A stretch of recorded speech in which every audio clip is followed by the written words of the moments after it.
Here we are one final time.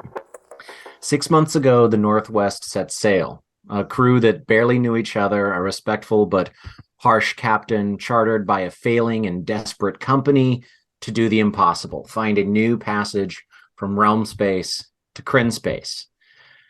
Their voyage was beset by hardship, danger, the death of the captain, the near scuttling of their ship, and now we find ourselves here, where they've landed on the surface of this massive asteroid in order to restock essential supplies like water and the spell components that keeps the ship running. Along the way, the crew found plans to create an otherwise unknown magical item, the Astral Beacon, something that allows for a fixed point in the astral sea, something that's never been there before, this place of thought and willpower and the spirit. As the rest of the crew gathers these needed supplies, our heroes found themselves confronted by these strange, morphing alien creatures, which is exactly where we are going to start this episode at the very top with combat.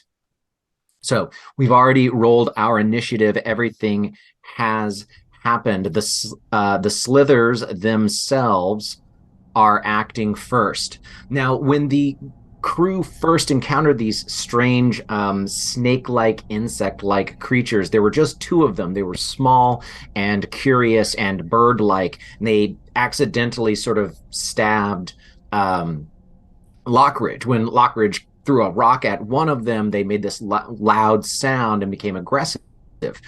Another slither came out of the cave, but this one looked so very different. It was covered in metallic plates. It had two tails. It had much longer, spiny hands.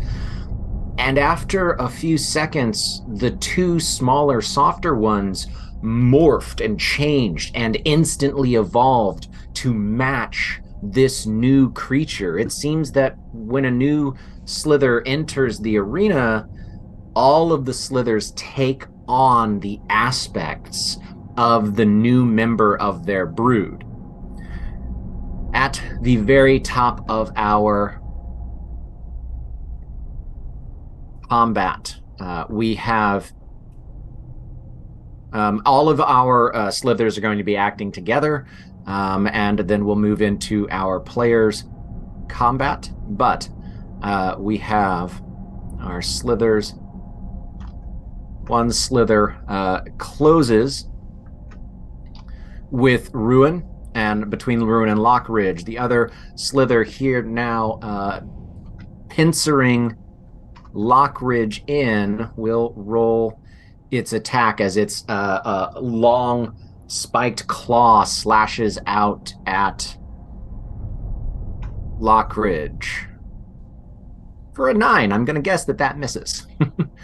So as it stabs and tries to stab back into Lockridge's leg, Lockridge, you're able to just sort of move out of the way, and it pierces about 6 inches down deep into the... Oh, you are flanked. It has advantage. I think a 21 will hit you. Ooh. Aha, so... Just kidding. That will be a... What? No, that was definitely the wrong die.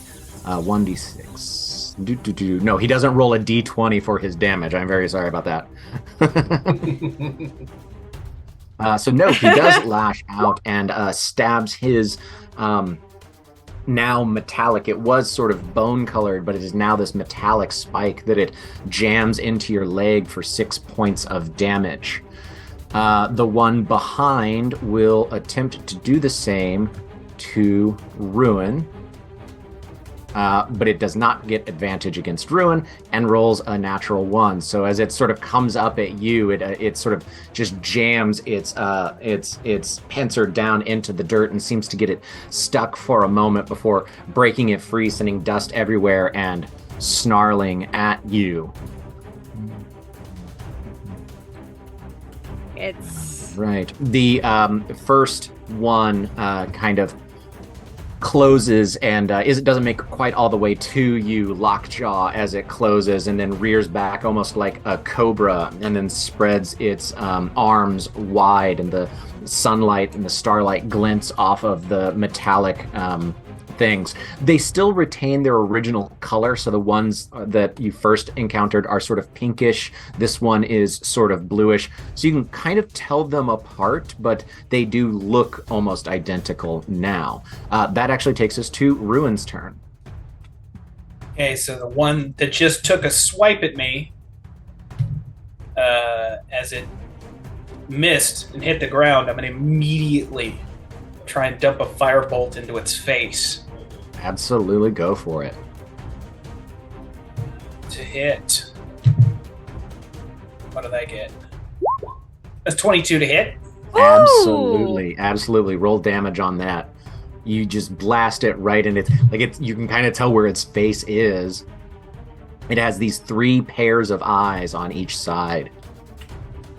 That is 15 damage. Whoa, that is massive. So this firebolt just rolls over it, and even though it's kind of encapsulated in this metal, you can smell the sizzling flesh underneath as this metal heats up and burns these few exposed areas. It is looking very, very rough there. Go ahead and make a perception check for me real quick.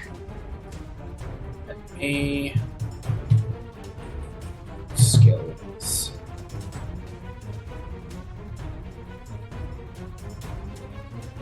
Hold up.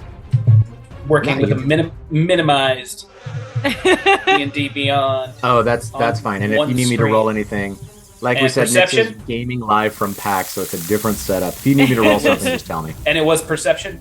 Yes, please. Oh. That's a 12. All right. Cool. That's your attack. You've got some movement if you want it, or any bonus actions.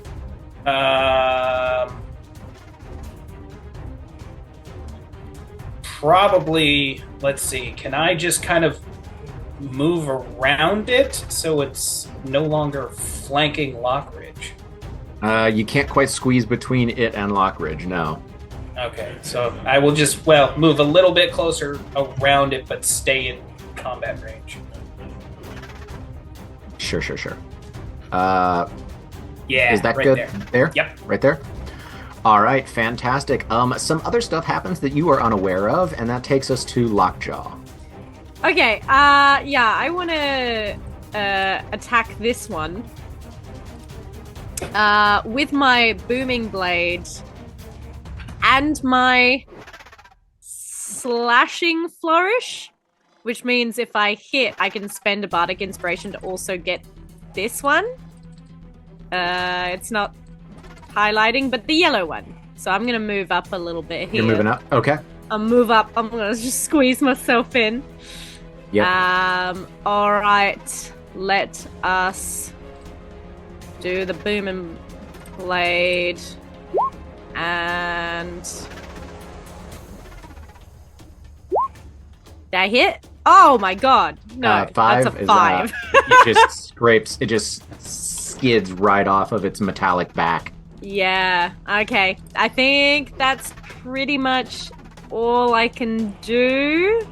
Let me just double check, because I think the slashing flourish only works if I hit it. Yeah, that's only if I hit so. it. Okay, if that's what you've got. Any bonus actions? I could give bardic inspiration, but I could just not. So I want to keep it. Oh. Oh! All right. Yes, Okay. roll that beautiful bean footage. I guess he prays to his god. Just briefly.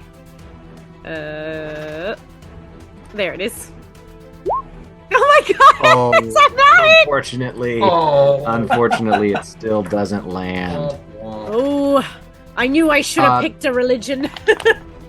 Yeah, you've got your bardic. However many times you can do it a day, you can use it. You can hold on to it. Totally up to you. I'm gonna hold on to it because my specials need me. Roll a perception check for me, please. Yes.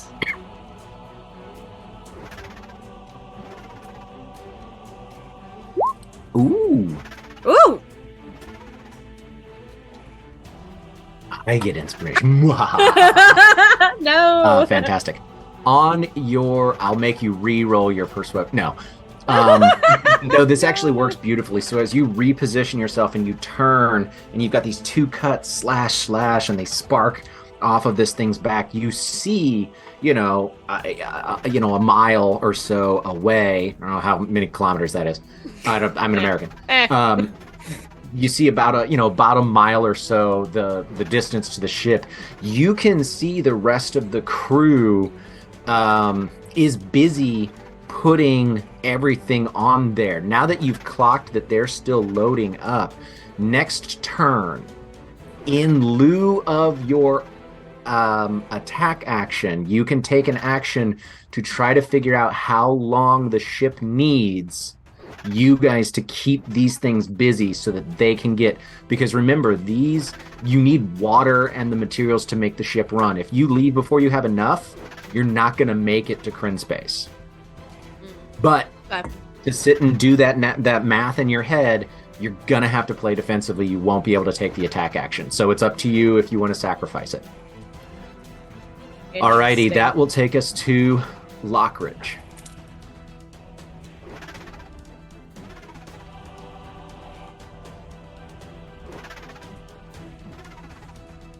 These are the only three that you see, yes. You know what? Because you're going to do it anyway, make a perception check. Make it at advantage because you're looking for lots of stuff.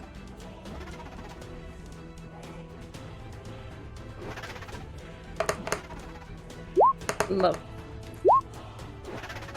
The 13 will be enough for it. You don't see any other critters. You do see that they're coming out of a cave, though. They're not just like off the horizon.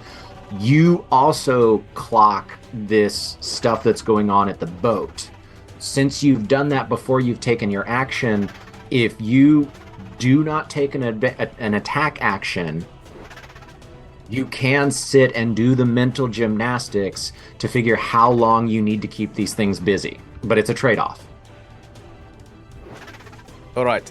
So, as Lockjaw looks around to see if there are more of these creatures, and only seeing the one cave and the people working behind, Lockridge is going to...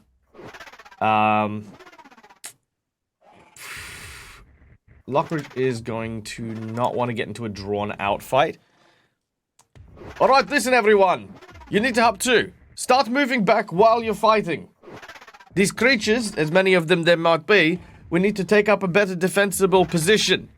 Standing out here in the field means that we can get surrounded. Make your way to the crater over there. And I'm going to point at this crater here. Okay. Just so that we can stop being flanked. I'm going to try something just because I want to try it. Sure. I would like to grab hold of the tail of this creature and swing it like a bat at this one to try and basically knock them away from Lockjaw, so that Lockjaw and Ruin, so that they can potentially move past and get back to the crater. Sure, I'm gonna say that's a bit much for one go, but I love what we're doing. I think we can get there. Let's start it with this is gonna be it's an unarmed grapple, which I do believe is an unarmed attack, and then a strength or athletics save from the creature. Okay. So I make do an have unarmed extra attack. attack if that does help with how much actions I can take. Okay. Well, let's start with the grapple because you might Okay. miss him completely. Yep. Okay, so my unarmed strike is a 2. Not on my watch. I'm gonna burn my inspiration. Yeah. Do it. Much better. That's a 19. 19. And as you grab it, there's something about like you knew if it was smaller you would have been able to get it easier, but it's so hard to hold on to because of this new armor, but a 19 will do it. So I believe that for the grapple it will be making a 9 is not going to do it. So you have this thing grappled. So on your next attack action, now if you want to burn, I don't believe you. Do you have a second attack now as a fighter? I do. You do? Then you can use your second attack action to try to swing this one. Now you are moving this thing 5, 10, 15, 20 feet in an arc. It is a medium-sized creature. I'm going to say that this attack, you are not trained in alien xenomorph. I'm going to say that this is at disadvantage. All right. But you can do it. I was gonna ask. It wasn't just for scaling. Wasn't it like smaller? Like I thought it like kind of like was about like knee height or shin height. It was, and then when this other larger armored one came in, they grew armor. Damn. All right. Well, very well. I'm gonna still try it. Yeah. Go for it. Okay. Here we go. That is a natural 1. Ooh. Oh no. A natural 1. Is the second was the second roll a mistake? Yeah, that was the second. That was the second Okay. one was the disadvantage. Yeah. Was the disadvantage? Yeah. So we're gonna say you do pull it. That you drag it like 5 feet. Because that was a boss move, and I really like it. So you drag it about 5 feet, but as it spins, its metal-covered tail just slices your hand open, and you'll take 5 points of damage from it. Nice. As it cuts deep into the muscle of the palms of your hands. All right. If possible, I would like to sort of grip my teeth and keep holding it, like as I've swung it. Even cutting into the hands, I'm just sort of gripping it a little tighter. Okay. I'm gonna give it a second. I'm gonna give it a second strength save just in case. But we'll see what happens. You'll probably be able to hold on to it. That's another 9. So yeah, we'll say as it thrashes around, it cuts you deep, but you do hold on to it. Yeah. Okay. So at the very least, because it's grappled, it shouldn't be able to threaten ruin. One would you think can't so. chase after him. It would be at disadvantage because you can attack while grappled, but it is at disadvantage. Oh yeah. Okay. So yeah, you've made it much easier for Ruin to get away. Very well. All right. Will. Instead of a reflexive perception check, can I make a reflexive... Like, Will's mind at this point is just racing and slightly panicked, trying to figure out what these things are and specifically what their origin is, if they're native to the Astral Sea or if they might be from the Feywild. I'm going to say that with your conversation with Dana, your patron, and these bizarre creatures showing up, I'm going to say that you get that, like, this is why he sent me here. Yeah, I'm not going to make you roll for that. Cool. All right. With that being the case, and having, being that they're from the Feywild, can I use a roll to try and discern anything about them? Stuff, weaknesses, resistances, anything like that? If you want to spend your action to try to do that, you can. I'm not that desperate, I don't think. Let's see here. 1, 2, 3, 4, 5, 6. All right. Will's gonna move forward a couple and is gonna fire a witch bolt at the big one that seemed to beef the other ones up. Sure thing. I'm gonna, unless a 12 hits, which I kind of doubt it, I'm gonna use my inspiration to reroll that. 25. Nice. 25 will hit, yes. All right. It's gonna be 30 lightning damage. Ooh, you light this metal creature up, and it does not like it.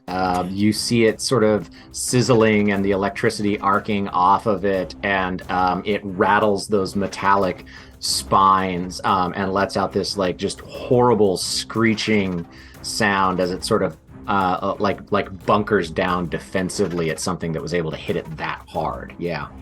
Yeah, Will just kind of takes a deep breath and mentally tries to, as rattled as they are, tries to take comfort in being like, got Armor of Agathis up, should be all right. Okay. Go ahead and make that perception check.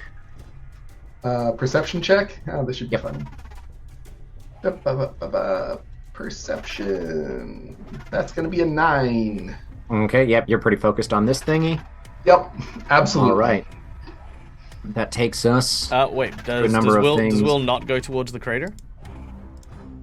Yeah, you used 2 of your movement. You've got 3 left. He'll move 1 more over. They need to stay a certain distance from the thing that they witch bolted. All right. So Lockridge will say, if you don't make your ass move closer to that crater, I'm going to put another crater in this planet exactly where you're standing. It was not a gentle request, Will. All right. I believe that's called the stick. All right. Yeah, it looks like I can move a bit further. That's still 30 feet, I think. Military Lockridge. Yeah. All I'm right. still good. Okay, so.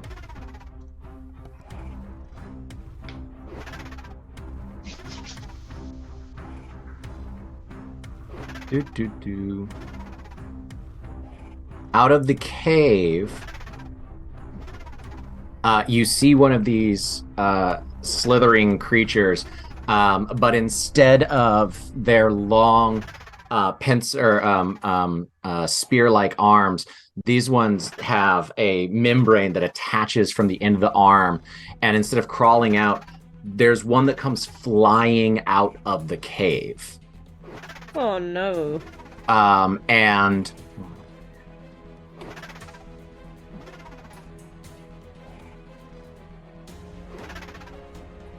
well, that's not good at all. and flies in a straight line and closes with Will. Oh, great. Lockridge, it does move through and out of your area as it flies. Right, so at disadvantage, I'm gonna swing the the creature I've got and try to whap it out of the air. So don't bother rolling. I just wanted to get this information out there. It moves so quickly in the air that even as you start to roll your shoulder to swing at it, it sees you and it moves so fast. The flying ones do not incur an attack of opportunity. It closes and will make its attack against Will. Let's see if I can hit my AC of 14. I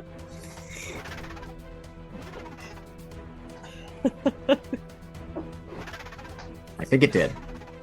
Oh god. I think with the 23. It's likely. Yeah, I mean, barely. I think a 23 beats that. Glancing blow. Glancing. Yeah, it just barely. All right, and you will take 5 points of damage. All right. And at the end of its turn, the other 3 slither. Are you interrupting its turn? When it hits me, it takes 15 cold damage. Sure. Okay. It doesn't like it. It's still flying. At the end of its turn, the other three, you see their claws, their spear-like arms sort of pull into their bodies, and then as they reach their arms back out again, they are all winged, and they jump into the air and hover, staying within attack of opportunity. At the end of its turn, it becomes covered in the metal of the armored slither. That will take us to Ruin. Which bolt drops? I lost concentration on it. Okay. All right, well, Exo gave an order. Time to follow it. I'm going to quickly, before I turn to run, I'm going to let off a firebolt at the one right next to the captain. The pink or the orange? The pink, the one that would be blocking the captain's egress. Gotcha. So I'm going to fire that off. Let me get back to the correct screen. Spells. Okay. Firebolt. Okay, let's roll it a hit. Yeah, just hit it. That's all you need to do. 18. 18 is its armor class. The metal gives them an armor class, natural armor class of 18. Oh. What about burning my inspiration to try again? No. That's it. Oh, I'm just letting you know I got it. That's the Meets target it. number. You hit it. Nice. Sweet. Okay. So then let's see how much damage. Why? Hey, in 18. chat, who can figure out what my Magic the Gathering deck was in the 90s? Nerd. That is Six. six damage. All right, you see it. It is looking burned and bloody and very unhappy, but still in almost this mindless protective fury holds its ground. Okay, and with that, I will retreat towards the crater. All right, you will pull an attack of opportunity at disadvantage. Okay.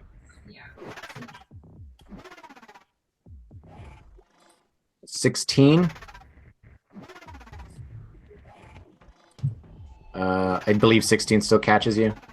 I believe so. Let me. I think your it says your armor class is 12. Is that right? That Trying to seems find. Yes, because I just have simple armor and then the apron that protects me from traps. Gotcha. Okay.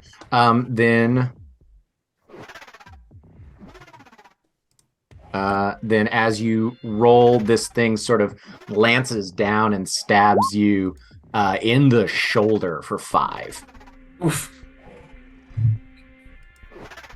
All right. But it does not stop you from moving.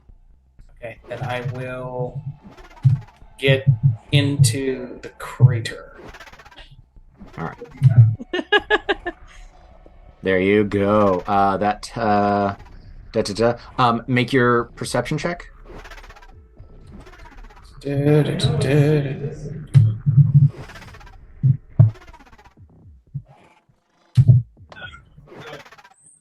15. You can see what's going on at the ship, and you've seen people loading the ship. You know it's going to take some time.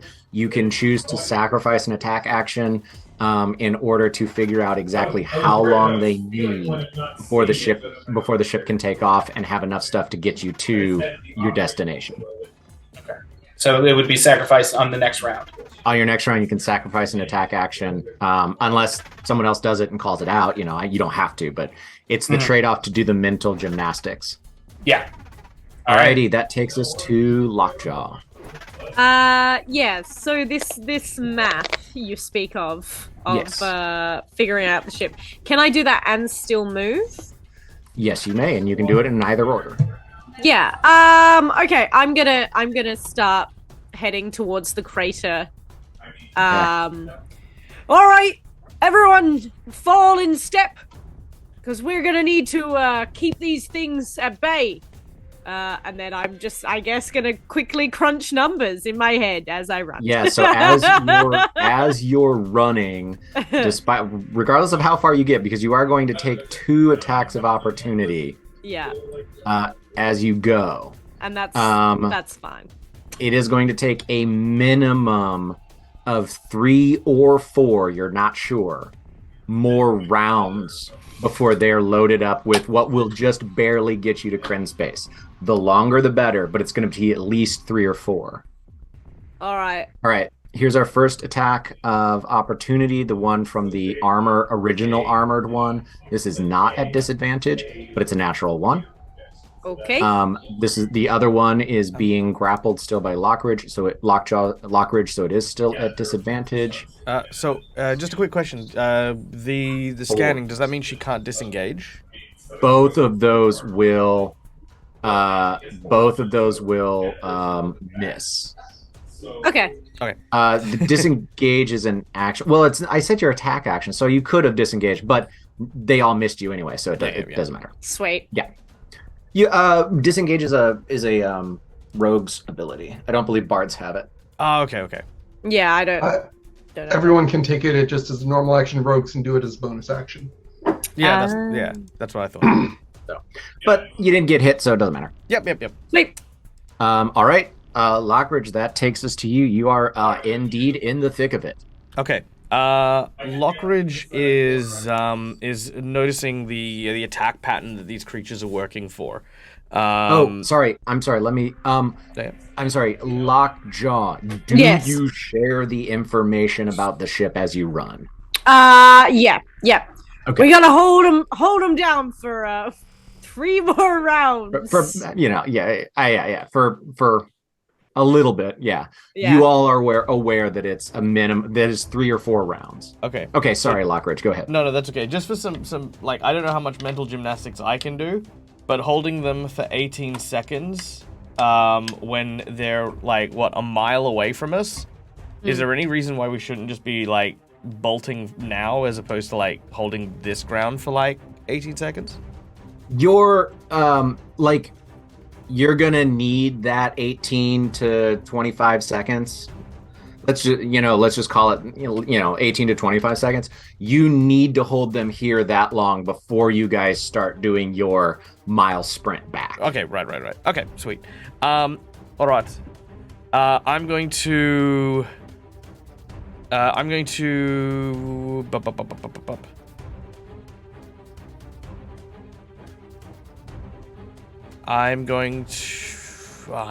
pull. I'm going to shoot and I'm going to pull back.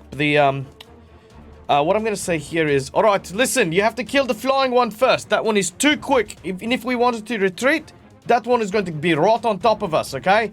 Focus your fire there. And I'm not going to let go of this one, because I feel like if I let go of it, it's going to then just fly out and continue, basically just hit and run type. That's my biggest worry, is that, even being in the cave, that's going to cause a problem.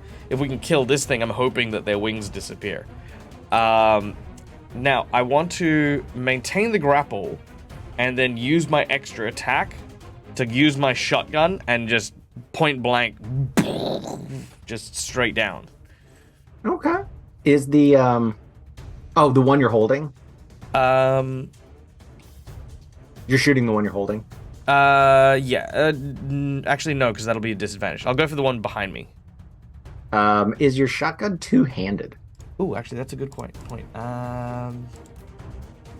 It is not.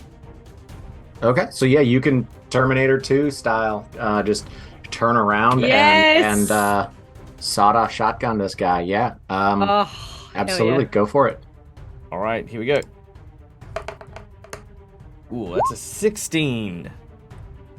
16 will miss. The buckshot just kind of, it hits it, but it just sort of angles its shoulder in the right way that it bounces off.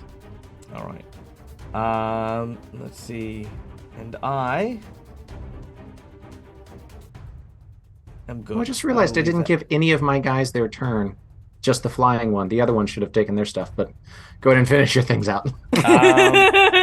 Yep. I will then move backwards into the. I'm basically going to be underneath the. Under the flying one. Under the flying one, but you can occupy that space. Are you? I'll release the grapple. I'll release the grapple on that one when I get to the point where I need to. Yeah, I mean, you either have to drag it against its will, which will have your movement, but you can still get to where you're trying to go, or you can release it basically when you're either way. When you release it, it's going to get an attack of opportunity. Oh, okay. In which case, no, I will hold on to it then if I can drag it to there, still. So yeah, it'll get an attack of opportunity, but at a disadvantage. I imagine so. And I'll put it in that square just where it's not adjacent to anyone but me. Okay. So just one down. There we go. Okay. Yep, perfect. Okay. Sorry, Will, before you take your turn real quick, not the flyer. My other guys need to move. I forgot to give them their turn. We're going to say that the one that you drag, his whole turn is going to be trying to get out of your grip. That's all he's going to be able to try to do.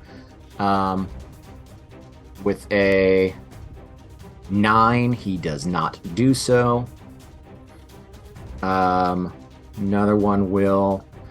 This other one, pink one, will fly in to Lockjaw. An 11 will miss.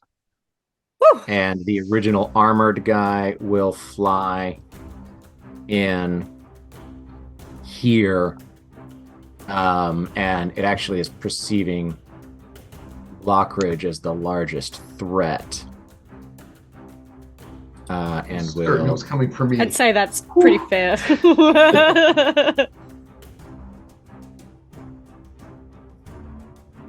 on now. And make its attack. Just as a question, is the crater giving us any cover? I will say this because I liked that. I will say that for where you're standing, Will, Ruin, and Lockridge are receiving a +1 to your armor class. Sweet. From where you are. So the original metallic one, the one that's still very blue compared to the rest of them, does hit you, Lockridge. And you do notice as you take damage from it. Let's see. You take 7 points. And the first one that stabs you, its claws were pretty smooth. This one has this serrated edge to it. You realize this one can do more damage than the other ones. Ouch. Alrighty. That will take us to Will. Okay. I realize this is going to provoke an attack of opportunity, but Will's going to back up one. It will provoke 2 attacks of opportunity before you commit to that. No, it'll only take 1. My bad. Sorry. No, you're good. Yep. Let's resolve that. 14. I don't think does. It normally would, but if I've got +1 to AC, then my AC is 15, so it misses. Yep. So it just, as you move, its claws sort of hits the embankment of the crater, and it screeches as it misses you. All right. Yeah. Will just kind of stumbles back, and they reach down, sort of clasp the ledger at their side, hold a hand out, and I'm going to hit all 4 of them with slow. So that's going to be a DC 17 will save for each of them. Willpower save. Oh my. Wisdom save, yes. Wisdom save. That's not going to go great for them. I was hoping it wouldn't.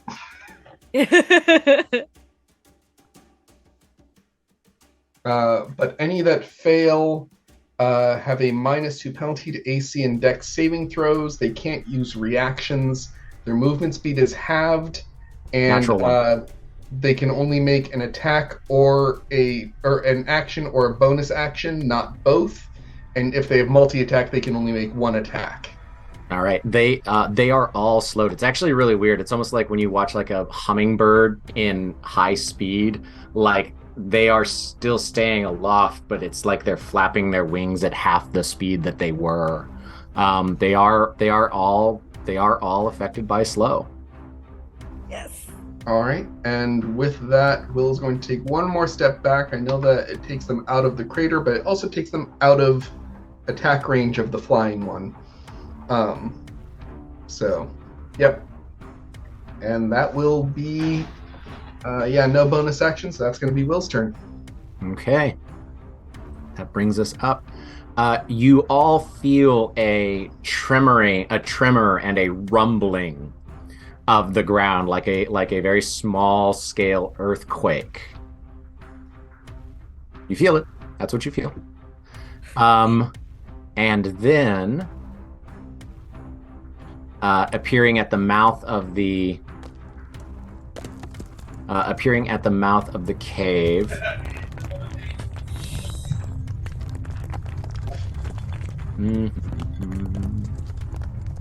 I don't like that sound one bit. Yup.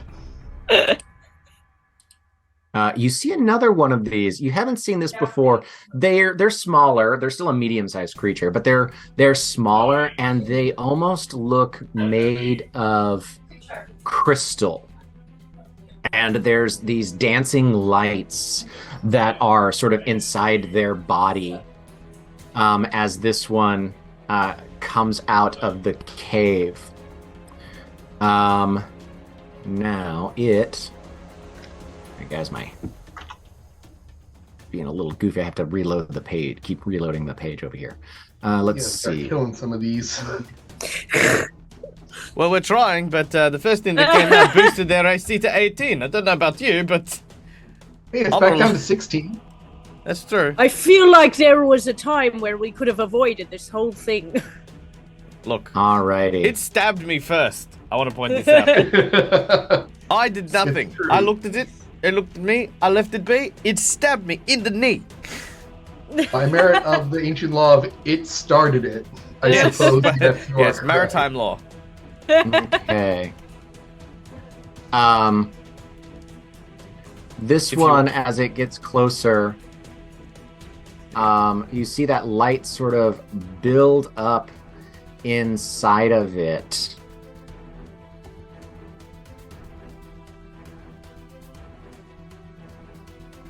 And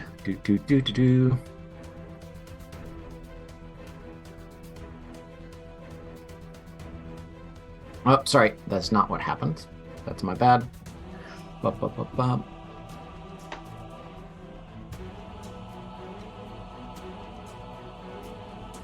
You see this light sort of bubble up and build up inside of it, and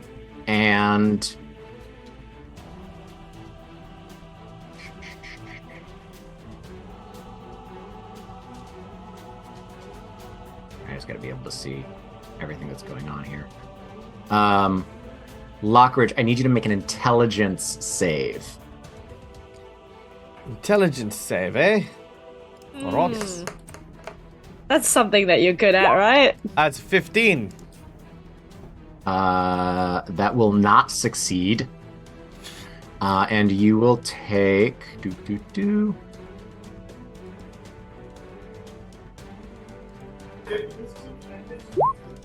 You take 5 points of psychic damage as a shard of pain lances through your mind.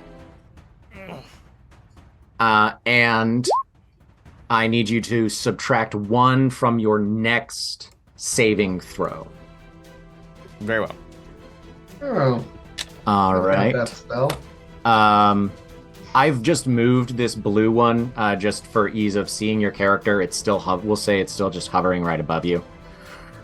The rest of the slithers still go.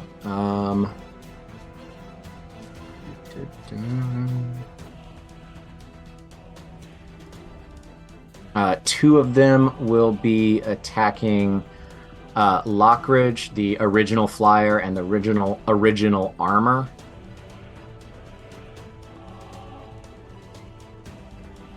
That is a 21 to hit from the armored one.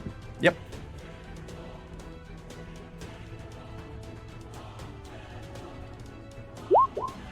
That's 10 points of damage. Oof. And 15? Don't believe that hits? 15 will not hit, no. Not hit? Okay. So those two take a swipe at you. Lockjaw, the one that's in front of you, takes a stab at you for 21.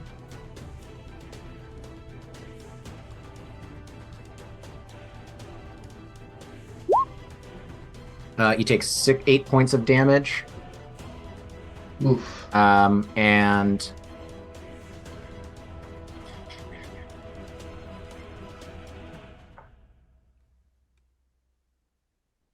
that other pink one sort of flies past over the top of Lockridge and will take a stab at Will. Oh. I don't think that's going to do it. No, a 9. Nope. And that misses. At the end of their turn, they all take on the now crystal covered in metal shards, and the crystalline slither grows wings and a protective metal shell. The one that went over to Will, isn't that the one I'm grappling? He didn't get a hold. Yeah. Let's see if he breaks free. And if he doesn't, take the points back. It didn't hit me. Oh, it didn't hit you. Let's see if he broke free.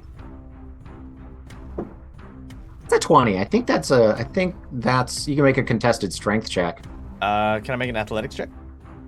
Sure. No, he can choose. Yours has to be strength. You're trying to hold on. All right. That's a 9. Yeah, I mean, it took 3 rounds, but he finally breaks away from you between turning into crystal and metal and growing wings. I mean, that's still pretty proud to have. Yeah, sure. All right, Ruin, that takes us to you. They're just getting stronger and stronger. This round and one more round is what you need. Okay.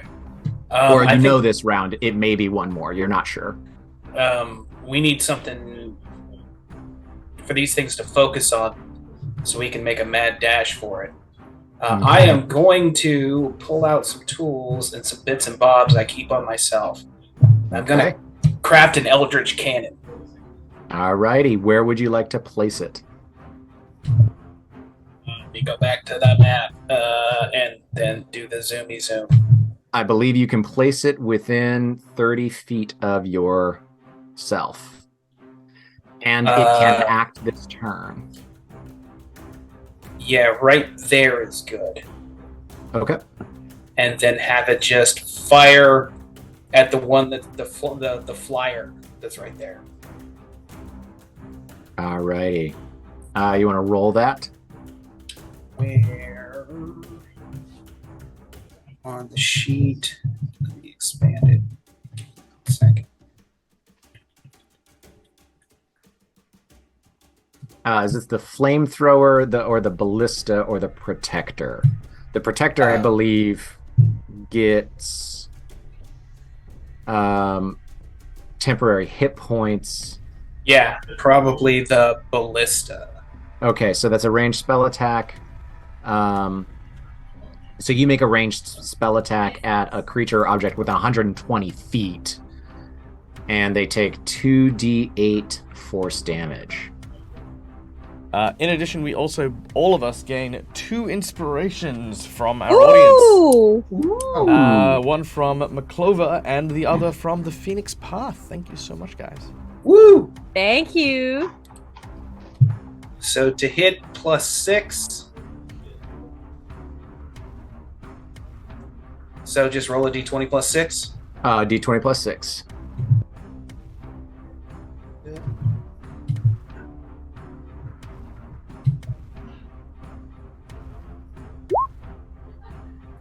Eight. An 8 will not hit. But it is a threat, and hopefully it will get their attention. Mm-hmm. This is true. Really care if it does damage. We need to hold him for a little bit longer, so I will just hunker down here. Alrighty. Lockjaw, that brings us to you. Okay. I think I'm just gonna start slashing. I can't really use Thunderwave without hitting everyone. And if I move, I'll get attacked by everyone. They don't have reactions since they're slowed. Oh, that's right, because they're all slow now. Mm-hmm. All of them except for the new crystal. Which is the original crystal is not yeah. slowed. Okay, but But it's also not right next to you. No. So I could potentially go what, like here, and then hang on. And there, or sorry, just trying to. Where are you trying to get to? Well, I want to, because it's a 15-foot radius for Thunderwave, so I want to like run out a little bit. So I'm not. It's not going to hit Lockridge and Ruin and Will. If that's possible. Well, you can place it. So yeah, I mean, you can certainly place it so that 5, 10, yeah. 15. Essentially, if you center it here, it will hit 2 of them and not hit your party. You're not going to be able to place it so that it can hit the flyer. Yes, and that's not fine. hit Ruin and not hit Lockridge. Yeah, but here is that going to get all 3? That will hit all 3, but it will also hit Lockridge. If you give me the order, I mean, Yeah. oh no, you can't delay actions in Nah, D&D. I can't. Damn. What if I move just a little bit further back? Well, it's not about where you're moving. It's your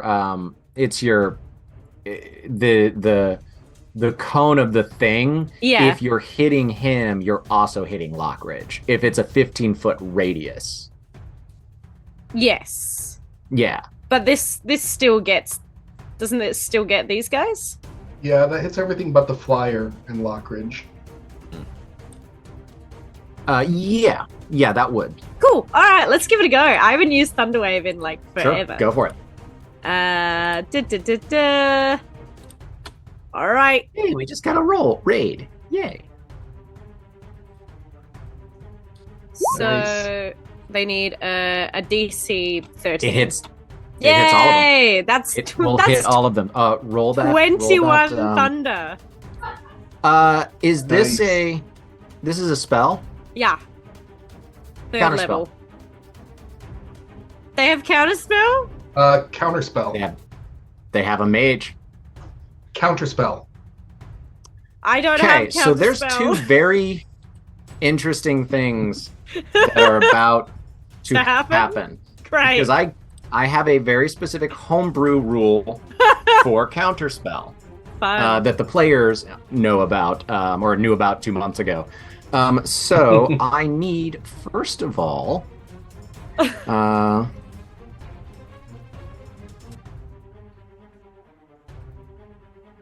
the counterspell. So this will be Will's counterspell, because if yours doesn't work, that will change everything. So what level are you counterspelling at? It's automatically at 3rd level, so if their spell is being cast at 3rd level or less, it just works. Okay. They are casting as a 3rd level spellcaster. All right, so yours will work. I need you to roll a D100.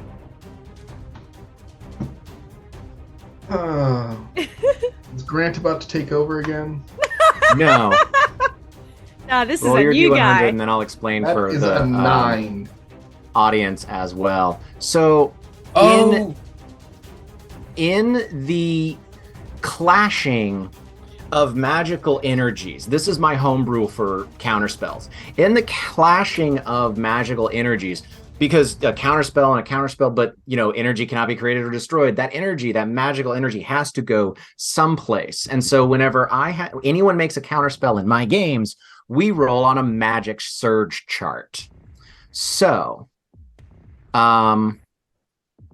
We're going to say 1, 2, 3, 4, 5, 6, 7, 8. I'm going to roll a D8, which is going to determine who receives this magic surge.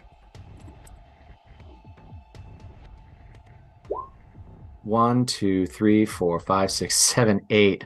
Oh, Jesus. So, Lockridge, as your thunder wave goes off. As it goes off, there's a strange magical explosion that happens. And a 5th level magic missile goes off that targets you. Sorry. So just to be clear, did you mean Lockridge or Lockjaw? Lockjaw. Lockjaw. Yeah. Well. So 3, 4, 5, 6.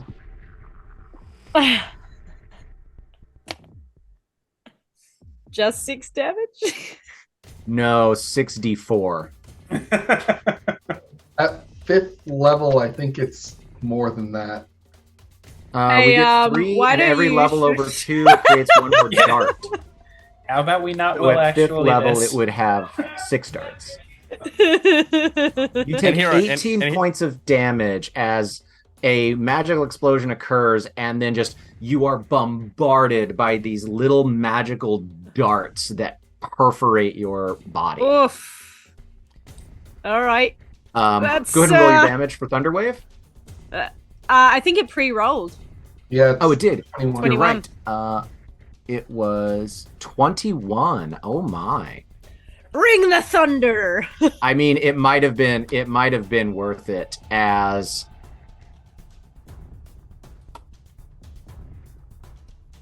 one. Oh, the original armored slither is looking so incredibly bad and on death's door, and the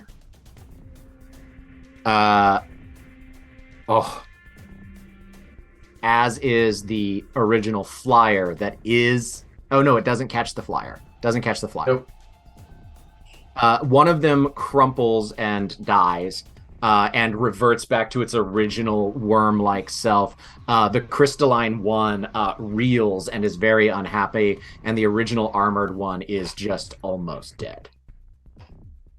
Didn't have to be like this, worms. Okay, that will take us to Lock Ridge.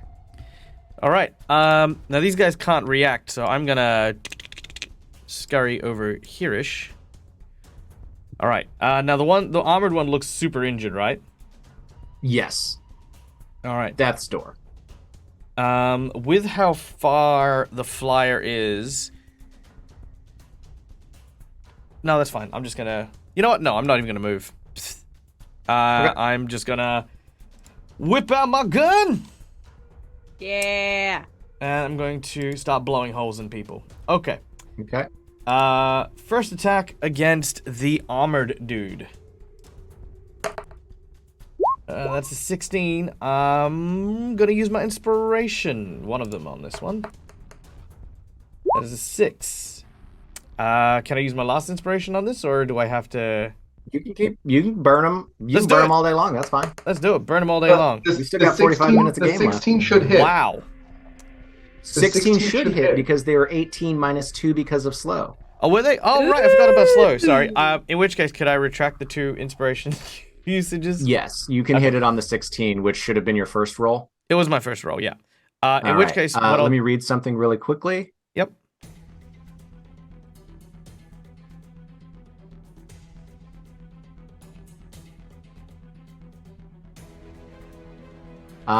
Okay. Your first roll would hit.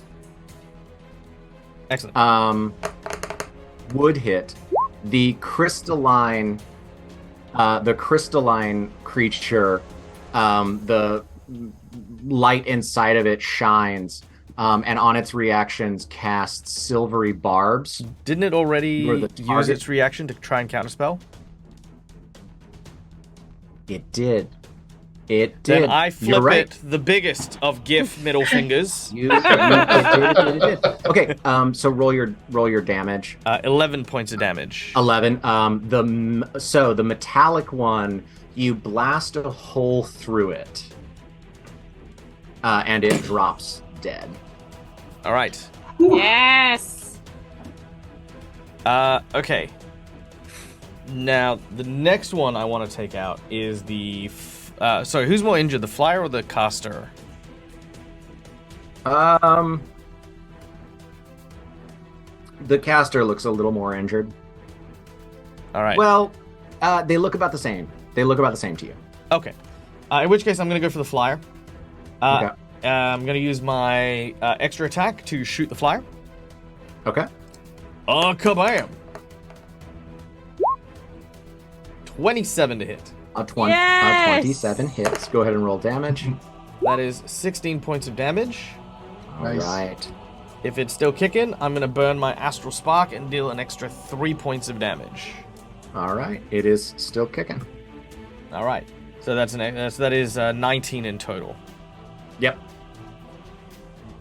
It's still there. All right. Oh man. And then I'm going to use my Action Surge. And I'm going to shoot at it again. Okay. That is a 22 to hit. Nice. A 22. Yeah, that hits. And that is 13 damage. And that will drop it. All right. And then as that happens and as it drops, Lockridge's hands are bleeding. He's got like stabs in his legs and his chest. You watch as he spits out this hippo-sized tooth, and then you see like this like kind of like steam just come out of his big hippo nostrils as I use Second Wind as a bonus action. Nice. Go ahead and roll that. That's not too bad. Okay, so that's an extra 10 hit points regained. 10 more. Nice. Okay. Nice. Is that the end of your turn? That is the end of my turn. All right. At the end of your turn, the pink one and the original, the pink one and the crystalline one lose their wings and their metal covering. That's Nice. good. We like that. Will, that is your turn.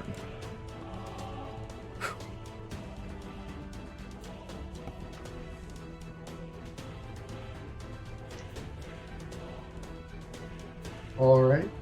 Does that bring it to me? Crystalline is the only one that is left that you see. That's very specific wording there.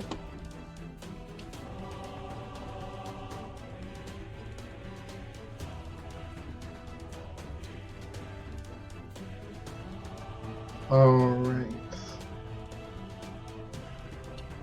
Is that to me then? Yeah, Will. Okay. Will is less concerned with the one right in front of them as opposed to the one that threw a counter spell out. So Which you pick up on. Yeah, absolutely. yeah. So Will reaches into their pocket and pulls out a flask actually, and just taps their the rod they have against it, and I'm going to do Toll the Dead on that one. So that's going to be a Wisdom save DC 17 on the crystalline one. On the crystalline? Okay. Very interesting. Wisdom save? Yep, Wisdom 17. 14. It misses. All right. That is going to be 17 damage. Which will drop it. Awesome. Okay, so there are no creatures on the field, and I will say that at this, you hear shouts from the ship, as there are like people that are on the quarter deck, and like they are, and they seem to be waving you back. Like there are people that are scrambling, but you can see people that are starting to wave you back. As there is one left that is right next to you, actually. Sorry, I missed him. But you still do see people waving you back to the ship. That's fine. Will bolts for the ship. The thing is slowed, so they're not too concerned about it. Okay. Yes. So, is everyone's next action going to be to head to the ship and not care about this? It's the original small fleshy one. Yeah, I would say so. I mean, we got what we came for. As you all start to run, you kind of take this mile sprint to the goes back. As you are running, there is you start to feel this tremoring and this shaking and this small earthquake again. And as you run, you do see behind you, breaking through the surface of the asteroid that you are on, a gargantuan version of these creatures. It is easily 100-foot long, coiled up. It has dozens of these spiny spear-like arms that it propels itself along with, as well as two large claw-like pincers on its tail.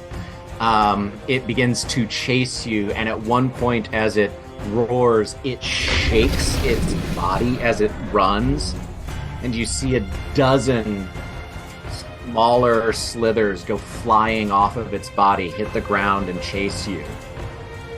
Some of those, as they're chasing, sprout wings. Some of them turn green, and their arms double in size as they gallop after you. Crystalline ones seem to be casting spells that zing past you, and vines rip up out of the ground to try to catch you and trip you. I need all four of you to make an initiative roll. We are having a contested group initiative check. Oh, okay. Come on, Eldritch Cannon, piss it off. And Eldritch Cannon goes flying as it rips out of the ground. It pew-pews a couple of times and takes out one little tiny pink one. All right. That's nice, Will. That's nice. There are 2 passes, 1 fail, and 1 fail. So, I'm going to burn my inspiration on this one. They don't, if you want to, they don't catch up, but you don't get any farther from them. You do get closer to the boat. Do you want to burn it now, or do you want to? I do want it. Okay. 21. Yeah, we got it. Okay. You put a little bit more distance between all of you. We need to do it again. Initiative checks for all of us. Oh, another one? Yep. There's going to be a few of these. Oh, man. All right. 1 13. pass. Okay, Natural 20. All no! right. Can I use my... as a number of them, inspiration on this one. if you want to. Yeah, I would like to use my inspiration. Well, let's see. You got what more I game to go. Tough. Well, Yeah. that didn't do us any good. So we still only have 1 pass. So as you close, as you continue to close towards the ship, in a burst of speed, they this patriarch, this slither patriarch, closes with all of you and takes this wide slash with 3 or 4 of its claws.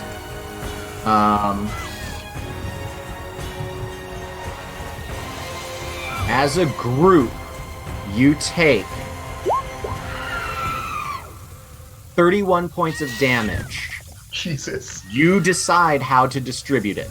Look, I'll be real. I've got I rolled 13. a nat 1. I rolled the net one. I'll take it all. Are you sure? I can heal you. I have a there it staff. is. You got it.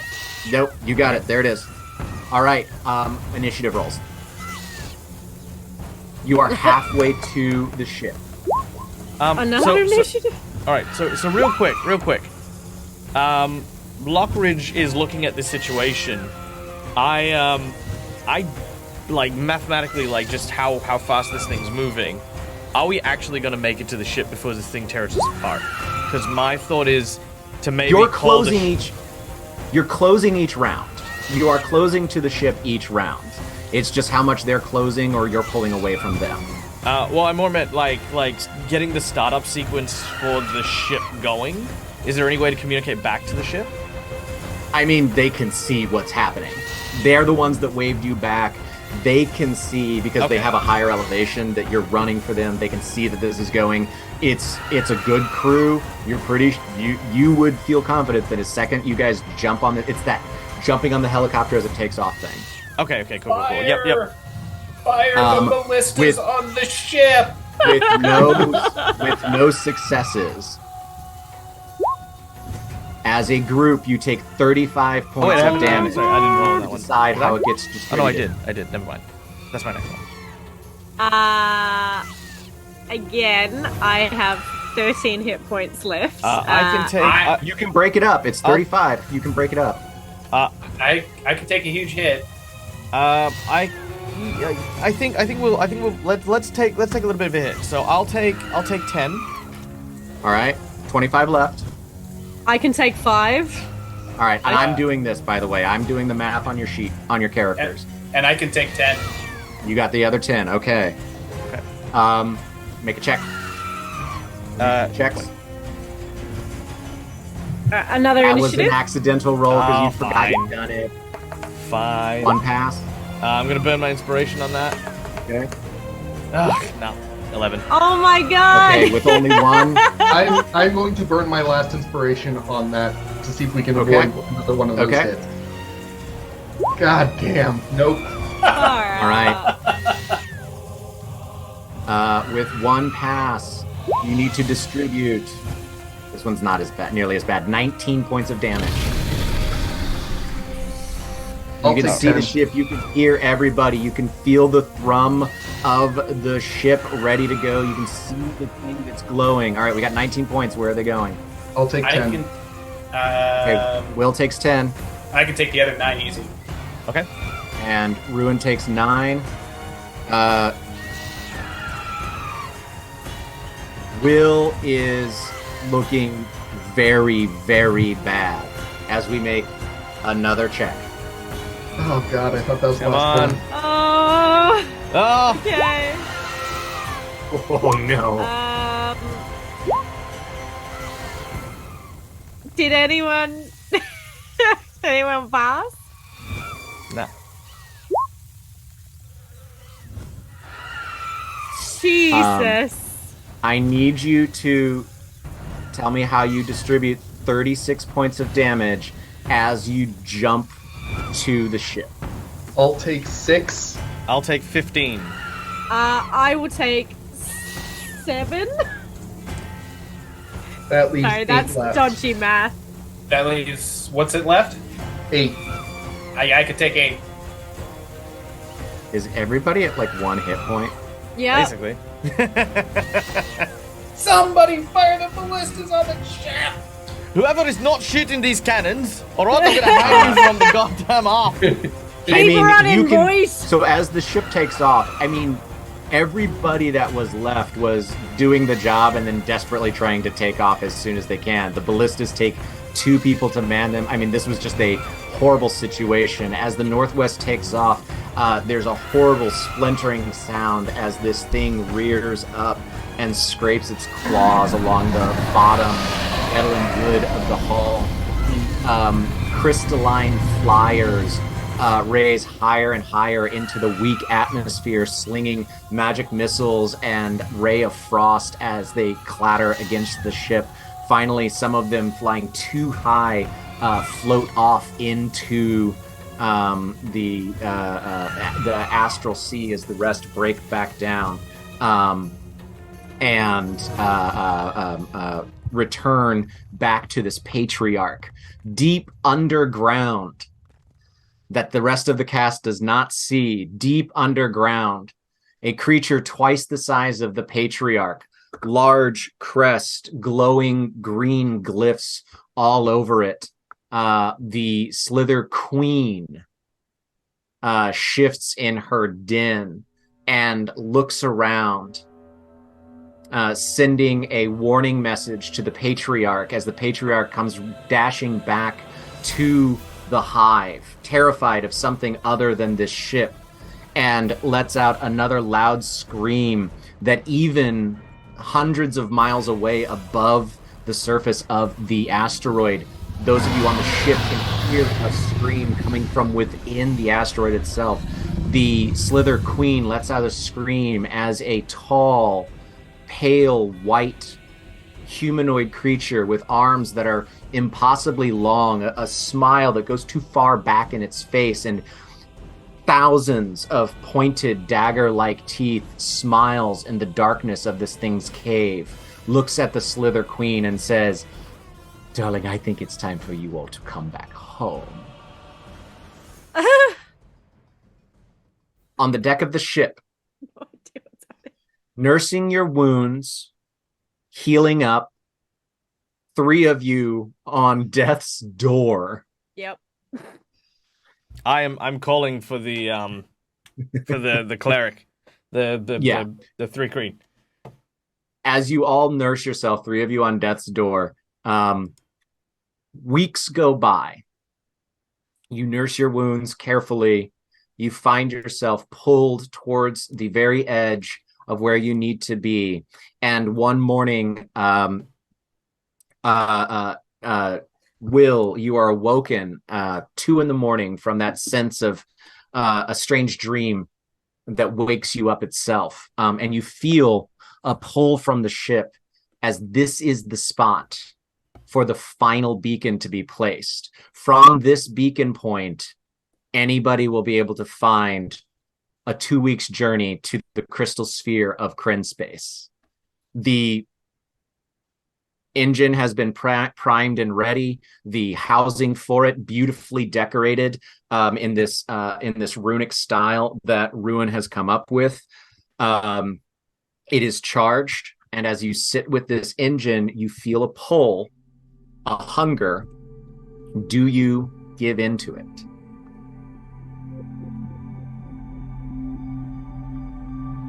There is a bit of trepidation at first, before just sort of a sense of resignation. We've come this far. Will's not going to stumble at the finish line. They completely give into it. Just all in one go? Yeah. Okay. As you wrap this strange eel-like creature in newspaper to hand it off to this elderly dwarf, you've been at this station for about 3 weeks. You spent roughly a month on that isolated asteroid that Danon sent you to from the Feywild. A 2-week travel on a ship that passed by brought you to this little tiny port of Garen, and you found work at a fish stall. You hand the fish over, you collect your 1 silver and 5 copper, your pay for the day, and make your way back home. You're slowly starting to learn how things work with these mortal creatures. As you cut down an alleyway, there are 2 young boys and an older girl that you've seen around that sort of step into the alley, sort of to block your path. And the older girl sort of pipes up and says, well, where is it that you're headed off to this afternoon? I'm just heading home. Sorry, I don't have any extra sandwiches or anything with me today, but I'll try and grab something tomorrow. I'm so very happy that you ran into us. You see, these alleyways can be so very, very dangerous. And if you were happy to have a few coppers you could spare us, we'd be happy to walk you the rest of the way home. Sure, why not? I'll toss them a couple copper. All right. You give them copper, they walk you the rest of the way home. Yeah. About a year. It's just how things work here. goes- You've been in the mortal world for less than a month. Mhm. A year goes by. You find yourself working in a tavern. You've learned how much these mortals like their alcohol, almost as much as Dom and his court seem to. And as you as you go down to the basement to bring up a keg of ale, you hear a voice that you haven't heard in about 2 or 3 months whisper into your ear that says, "Hello, Will. How are we doing?" I'm doing just fine, Danon. How are you? Well, I'm well, but I must say that I'm rather worried about you. I don't have the best of news. Oh, Well, you see, I just found out that someone from here has made the transit to there, and I believe they're actually rather close to you. all right. And it's not one of yours?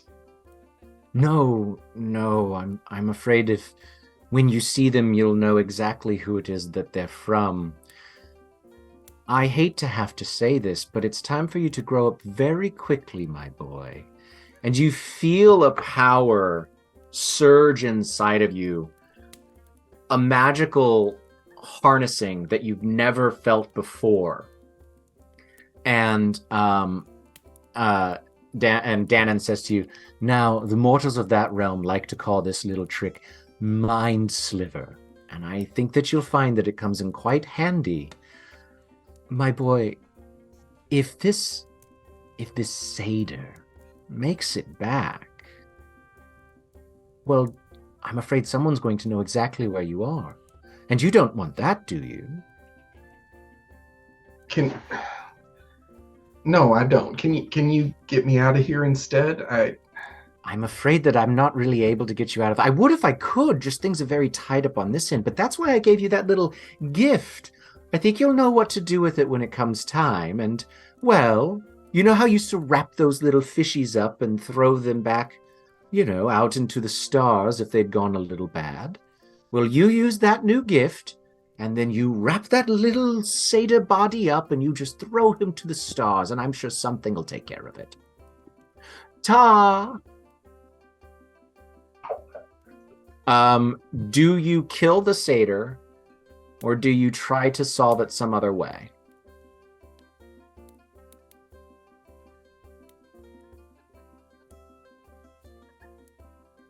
I think that instinct takes over.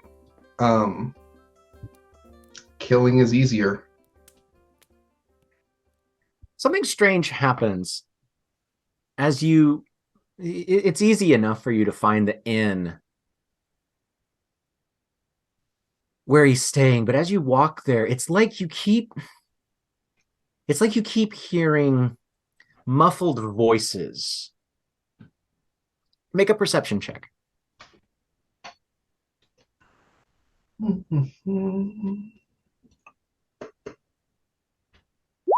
12.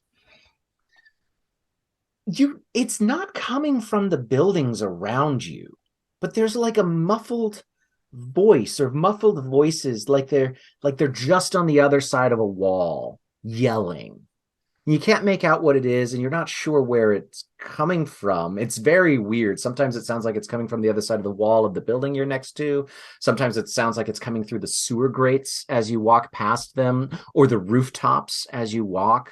You can never quite hear what they are, but as you make your way to the inn where the satyr is, they seem to die down a little, and you do what you came to do. Do you use Danon's new spell that he gives you, your Eldritch Invocation, or do you do it, manually, messy.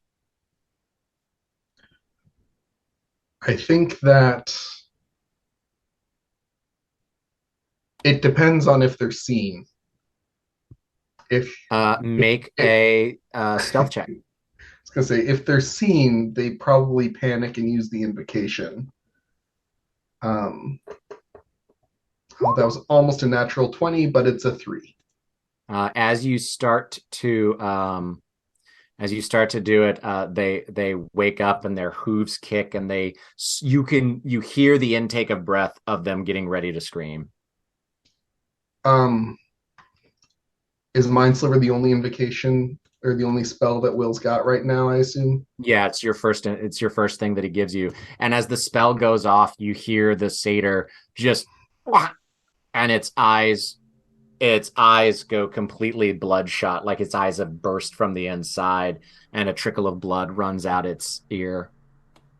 You Yeah, take care of yeah, Will panics and doesn't trust just the spell to have done it. It makes a mess of things.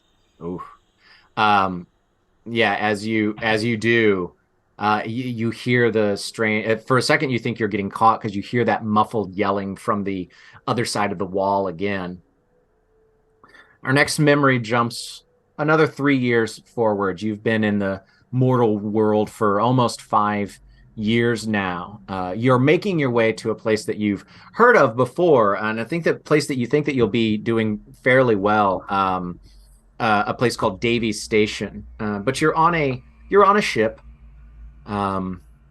Its passage, you have night watch, which you like to take. It gives you quite a bit of privacy.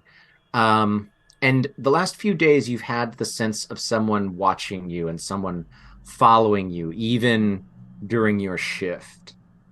And it doesn't help that you keep catching a glimpse of something moving, or you'll see a window open, a porthole open that shouldn't be, and then when you go over to it, it's closed. You'll see a window pane, a piece of glass that cracks, and when you blink, it's whole again. Make do you hear a creaking of wood, like someone putting weight on the stairs up to the down to the hold. It's a smaller hold, nowhere near any of the crew quarters. Do you stay where you are? Or do you go to investigate it?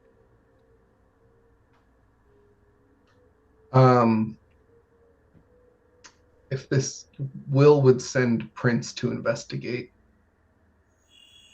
keep up the appearances of still being on watch, but watching through Prince and having Prince fly down. Sure. As Prince flits down, I don't believe that kingfishers have dark vision. I don't think so.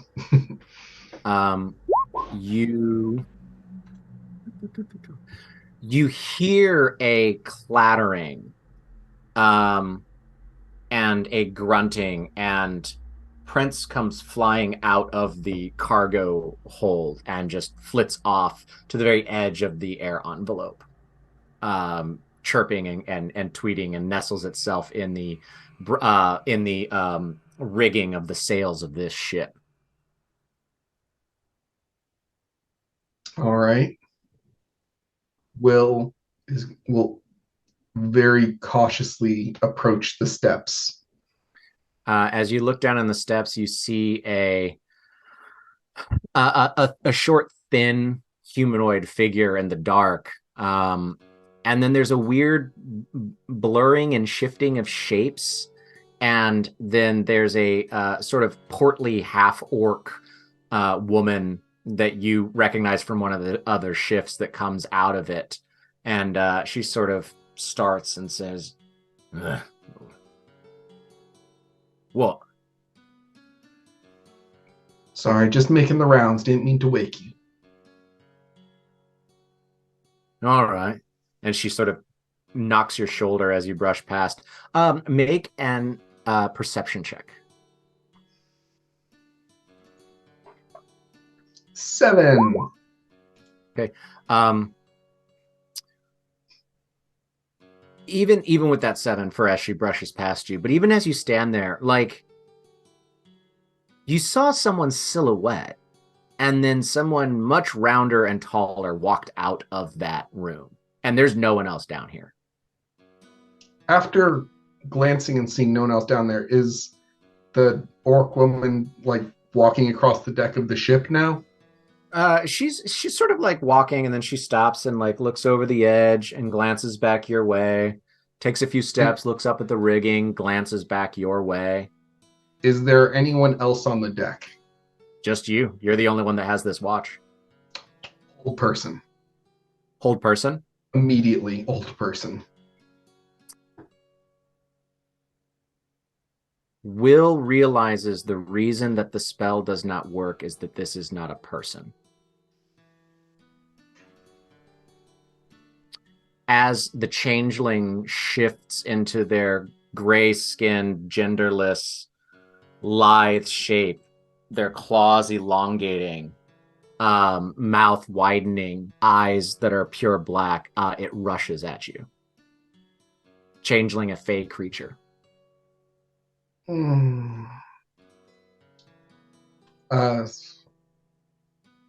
Instinct takes over. Will, oh man, what does Will do?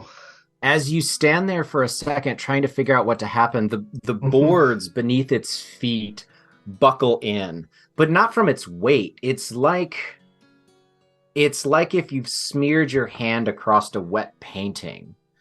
The reality around you smears and bubbles like burned plastic, and the strange yelling sound from another side of a wall happens again. And you see tumbling through a doorway of light a long, thin, tall creature with arms that are impossibly long, pale white skin, neither masculine or feminine body, mouth that curls far too back, thousands of razor needle-like teeth. You see Dom. You see Dannon tumble into the reality of this mystery, of this memory, and snarls at you and says, "What is it you think you're doing?" I didn't catch any of that through your microphone. What is it that you think you're doing?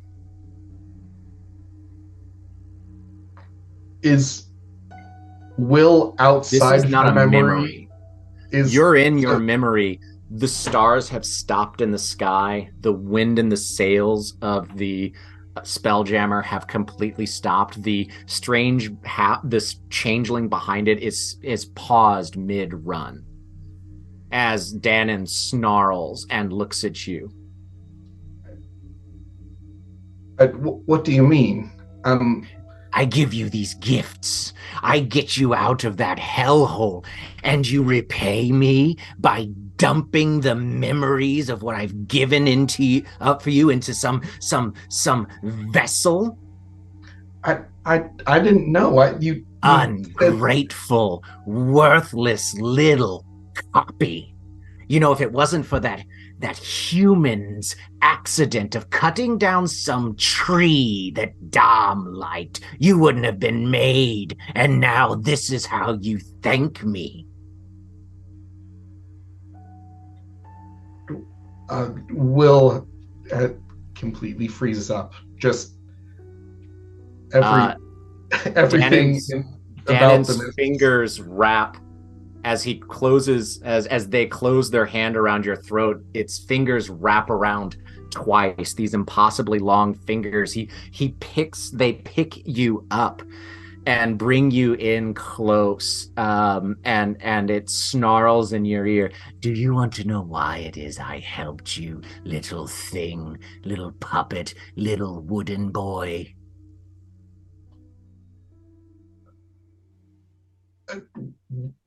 Will just makes a choking sound as this is the worst anything.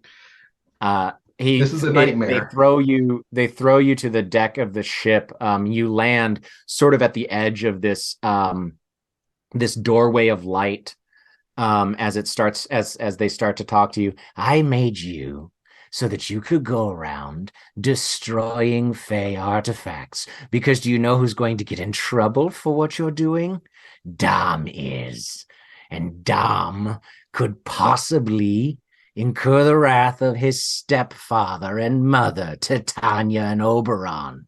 You're nothing but a tool for Dom and a tool for me, and if you don't stop this nonsense, I will find something else. Make a perception check.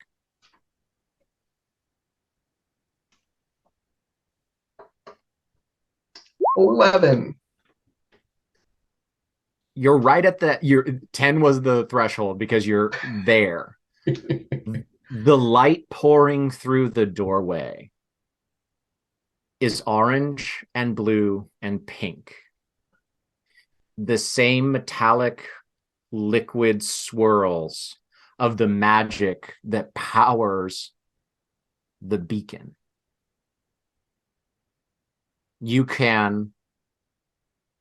are equidistant between the stairs down, which is where you know that this memory ends, and maybe you'll wake up, confronting Dannon physically, or you could try running through the doorway.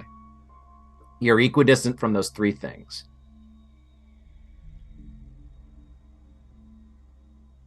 Oh.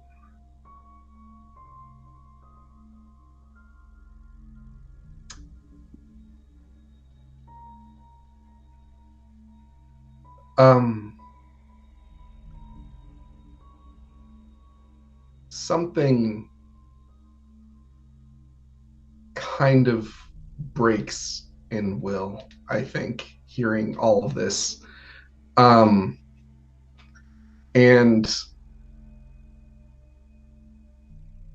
gets up and with movement that honestly is pure instinct and probably more reminiscent of Grant than Will, moves forward and just with both hands slams on Dannon's chest and tries to push them into it. Well, the door's behind you. Oh. And then Dannon's in front of you. Then that's going to be grabbing at that silken finery and pulling back into it. As you grab Dannon and they sort of grab at your hands and they have this look of disgust, like how dare you touch me? And as you don't have the strength to pivot, but you have the strength and you fall back. You and Dannon both go through the doorway. As you clatter onto the floor on the deck of the Northwest, you see the charged beacon. You see through the mist and the obfuscation of the magic, you swear you see two pearly white hands pounding on the glass of the beacon from the inside. And while you still feel your powers, you feel that they are untethered to any specific patron or creature. As Dannon, stuck in this beacon, you with no memory of the first 4 years of your life in the mortal world, are powerful and free. Okay.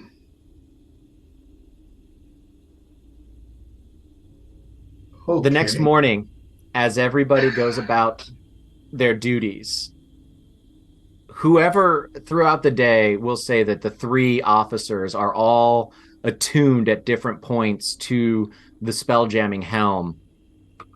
You can feel the crystal sphere of Kryn space within a week's journey. Within 3 days' journey. Within a day's journey. Within hours of journey, of sailing, when 3 telephone pole-sized ballista slam into the side of the ship. Ugh. Off to the starboard side, you see a ship, and after you look at it for a little while, you recognize the metallic sails, Lockjaw, and Will, you recognize the magical feel of the ship from almost 2 months ago. Ruin, you recognize the glow of the magical engines of the ship from almost a week after you first left port. Lockridge, you recognize the silhouette of the strange organic shape from maybe only 2 or 3 weeks ago. And as the 4 of you share these informations, this is a ship that's been just out of sight, following you this entire journey. And now, hours away from Kryn space, if they can destroy your ship, they know the route. They can lay claim to the Northwest Passage and name it whatever they want. In the few minutes that we have left, starting with Lockjaw, what do you do? What action do you have the entire crew take to help avoid, slow down, outrun, or attack? However you do it, what one thing do you do to get to Kryn space before these guys can destroy you? In another life, I think Lockjaw would have gone full attack, but there are less and less of us, and I think it's just more important that we get there first. So I'm gonna say, hoist sails! I want to be moving like a hot knife through butter if we're gonna outrun these pricks. As you give the command, Lana and Chital dump magical energy into the helm as they hold Will's shoulders, and the plasma magical ring flares to life even hotter, and the ship moves forward at an even greater speed. Ruin, what action do you take to help outrun, avoid, attack? What do you contribute to getting to Kryn space, only a few hours away, without these guys getting there first or destroying your ship? You said we were hit with ballista? Yeah, they slammed 3 ballista into your starboard side and continued to try to fire at you. But they weren't tethered in any way? No. Okay. I will just go down and make sure the engines are peak efficiency. Yeah, as you're down there, you and your crew, you make sure that everything with the rudder, every last piece of magical machinery moves at perfect pace. Someone loses a finger as it gets caught. There's somebody is knocked unconscious. People pour everything they can into it. There's injuries as everyone holds it together, but the entire crew comes together to make sure all of the magical machinery works as perfectly as it can. Will, what do you contribute to make sure that you get there first and they don't destroy the ship? And try something a little bit funky. Mm-hmm. So Will, sitting in the helm, grips the arms of the helm, closes their eyes, and channels their magic into it, and is going to try to use mirror image on the Northwest itself. Wow, that's amazing. While there isn't a perfect duplicate of the ship, there's a strange juddering and shifting, like a movie that's not quite at the right frame rate, and you see more ballista bolts that go flying through this illusory section of hull that's maybe 3 or 4 feet tall that would have taken out three crew and shoved a ballista right through the middle of it, but in actuality it's just space above the deck, as it makes it harder for you to hit. Lockridge, what do you do to get to Kryn space ahead of these guys without them destroying the ship? All right. Now listen, either this is going to be really cool, or I'm going to look like a bit of a twit. And I walk to the back of the ship, and Lockridge just sort of like has a huge cigar in his mouth. Lockridge, up until very recently, had never been smoking. As he takes this big, long drawer of this cigar, he puts it out on the actual railing, and then sort of gestures over to this one of the crew members who he has now gotten to dress up almost like like a butler, with like a tray that's got like a lemonade on it and a rifle slung around his back. And I'll take the rifle off him, pick up the cigar again, and take aim. All right. I do not take penalties for reaching the long distance. Just tell me what you do. Just tell me what you're going for. I'm gonna shoot the Spelljammer on the other ship. All right. And you aim and you see this other ship that's tens of thousands of actual miles away. You see what it is. You know how the astral sea works. So as you fire off, not only do you have everything lined up, but you dump every ounce of your will and desire for this to work. As your rifle goes off, the barrel of the rifle exploding outwards, it knocks you backwards. The gun will never work again. Your little buddy that's been helping you has a Wilhelm scream as he goes flying backwards. And 30,000 miles away, and 35 seconds later, traveling through the void of the astral sea, the creature sitting in one of the two spell jamming helms for this vessel is as a rifle round goes straight between its eyes, and the ship slows as it takes 12 seconds for the secondary helm to be reinstated.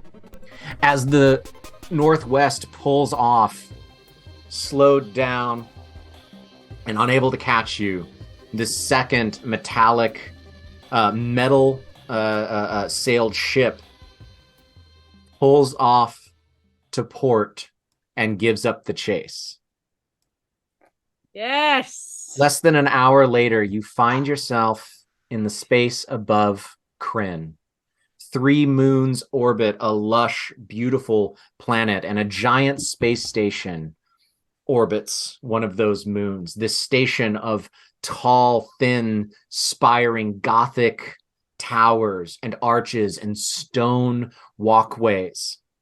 Ships of all different makes and kinds dock throughout this small city in space.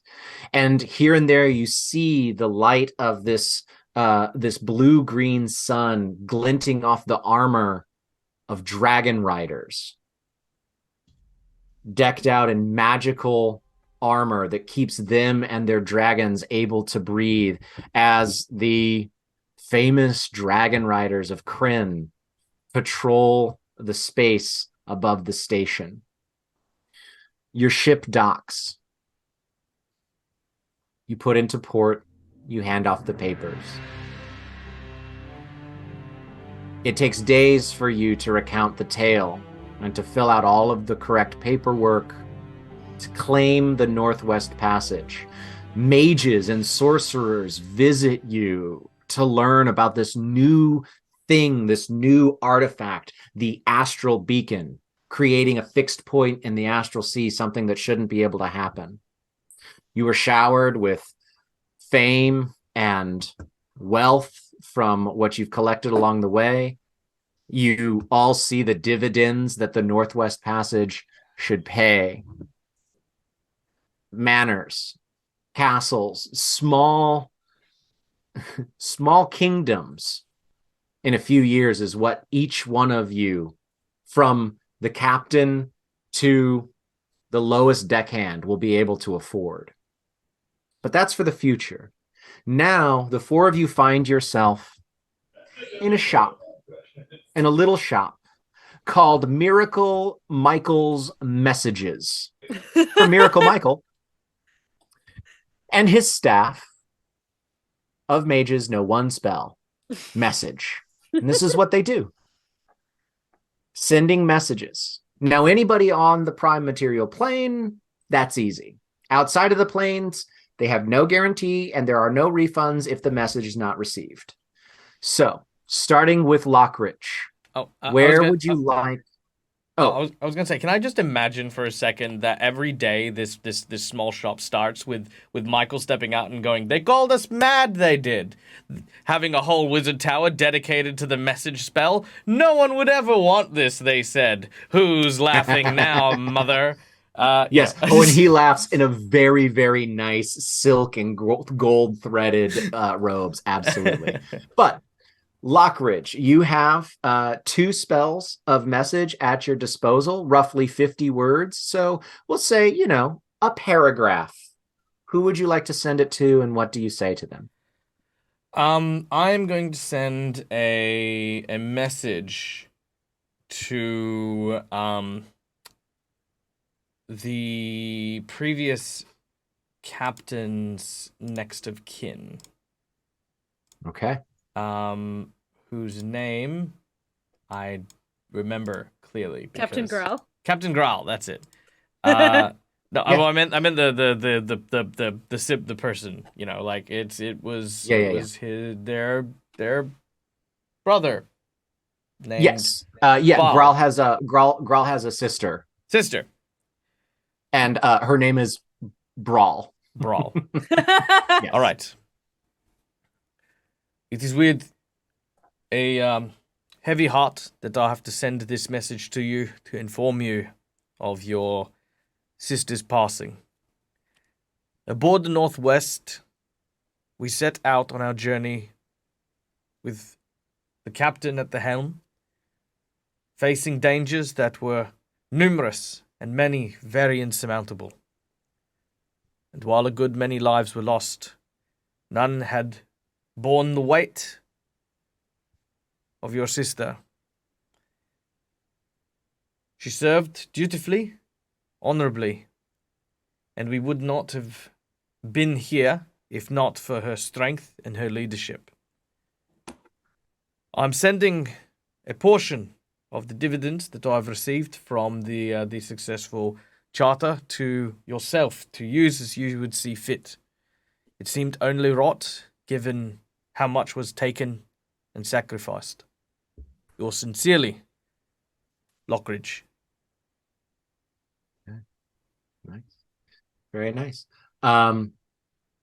Lockjaw, you have about a paragraph. He charges you for an extra message spell, Lockridge. Lockjaw,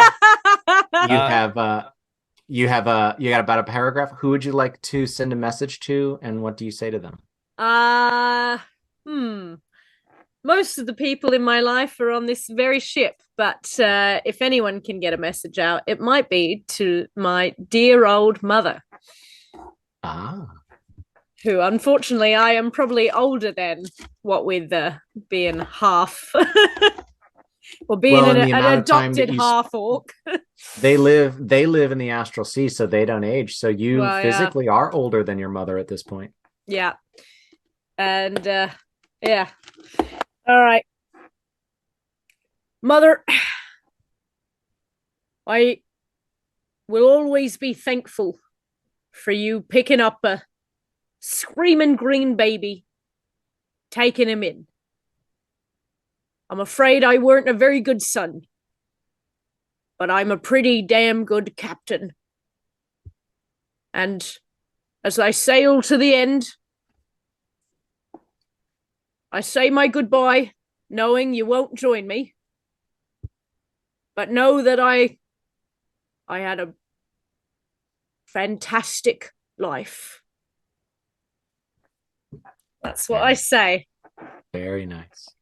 P.S. My dad's a dick. No, don't include that. Ruin, who would you like to send a message to, and what do you say? I'm just one person. I'm gonna send a message to my sister, Kajina. I know you don't want to hear from me. I know it fucked up real bad. Um, it was hard growing up without a father.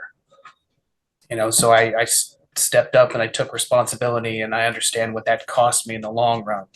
Uh, I should have treated your boy better and should have paid better attention to him. I know he looked up to me, and I messed up real bad. Um, so I'm sending everything I got from this last job to you and Mom. Take care of him, and I just hope that makes up in some way for all the times that I chased authority and power because I thought that's what we needed in the absence of a father. So I learned my lesson, and I hope you have a good life. Wow. Will we can say that you, depending on who you want to message, we can say that you have already notified the firm so they know about everything. So if you have someone else, if you want to send that message, you can now. But if you have somebody else, go for it. Who would you like to message, and what would you like to say? It's going to depend on one really quick thing. I know that Will lost like 4 years of memory. Does Will remember the conversation with Dannon before they got thrown into the beacon? You remember who Dannon is. Do I know? Weirdly specifically, despite the fact that you don't have that time on the mortal realm, but also in the Feywilds is where you met Dannon. Do I know who Grant Castleman is? You've had dreams of a face that is yours but not yours, and you have now heard Dannon say his name. So you can describe well enough that the spell works. Will is going to send a message to Grant Castleman. Okay.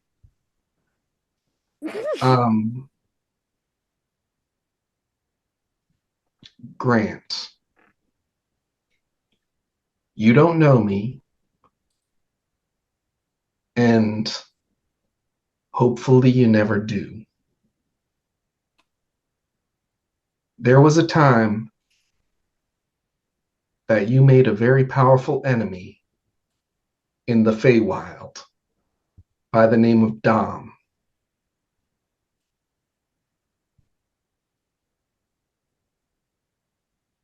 They want what they see as vengeance for something you did. I don't know what it was,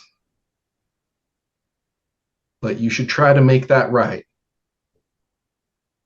Because if I know anything about Dom, I wasn't the first weapon they made or will be the last one to come after you. Make it right. Wow. Okay. Ruin, you hear in your mind your sister's voice. The message spell allows someone to respond if they wish. And you hear your sister Kajina say, I'm not really sure what this bullshit about Dad not being around is, but I need you to come home. Dad's sick, and he needs to see you. What happened between you and me can just get put on hold. I need you to make a wisdom save.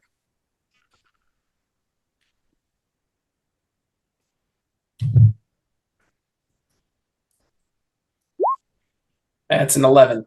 10 was the threshold. You get the tiniest flash of your father's face in your mind.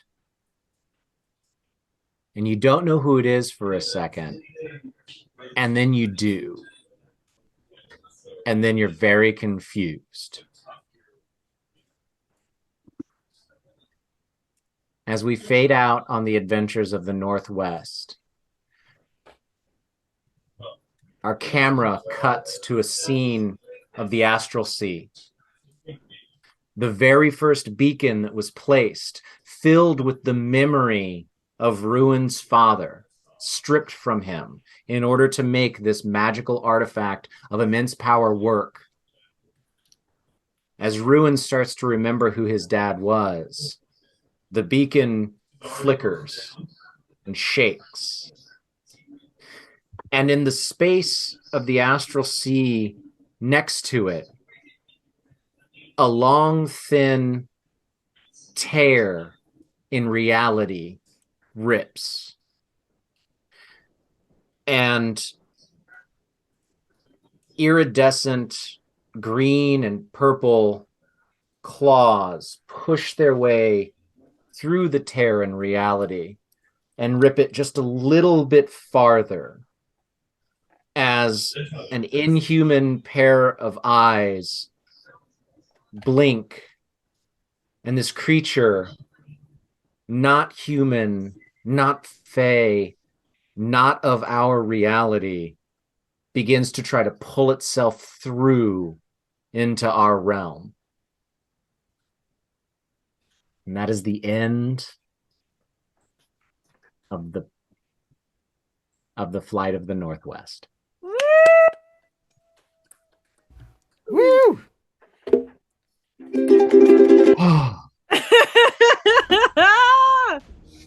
Oh, Thanks, my Ryan. goodness. Thank you, everyone. Thank you, everyone, for playing with me. Thank you for telling this story with me. Thank you, chat, for being with us over these 12 episodes. Who knows? We'll talk to the execs. Maybe we'll get renewed for a second season. But just thank you, everyone, so very much from the bottom of my heart. This has been the best. This has been the best 13 weeks ever. It's been wonderful. Until season 2. Yes.